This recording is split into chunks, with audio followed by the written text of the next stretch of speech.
Les nouvelles recommandations de la prise en charge des cardiopathies congénitales de l'adulte étaient très attendues puisque les précédentes remontent à 10 ans.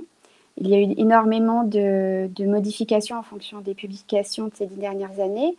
La première modification importante est le changement de l'acronyme, puisqu'avant en Europe on utilisait GUCH pour Grown Up Congenital Heart Disease et maintenant on utilise ACHD pour Adult Congenital Heart Disease, parce que ces patients ne sont plus du tout pédiatriques ou en croissance, ils sont adultes, voire âgés.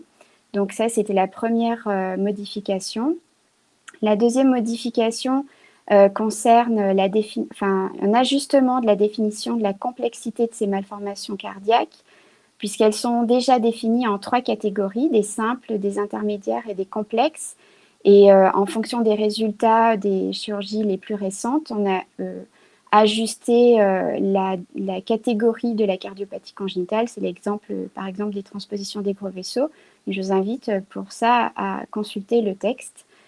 Enfin, il y a donc en fonction de cette complexité une nécessité de suivre et d'adresser ces patients en centre expert, toujours en fonction de la sévérité de la malformation cardiaque.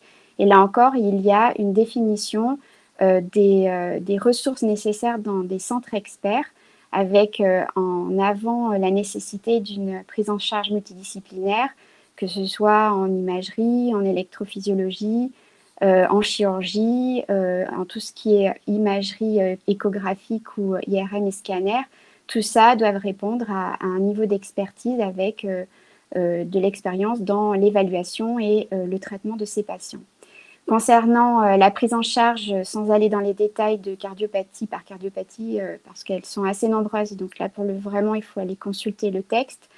Les grands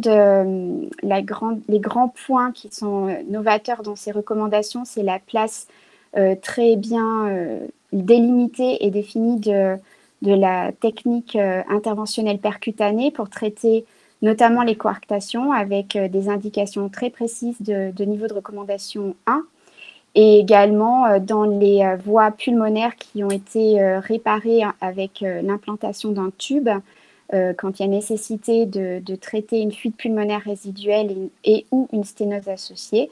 Là aussi, on privilégie les voies percutanées et bien sûr, ces traitements doivent être faits dans des centres experts qui ont l'habitude de l'indication et de la technique de ce type d'intervention.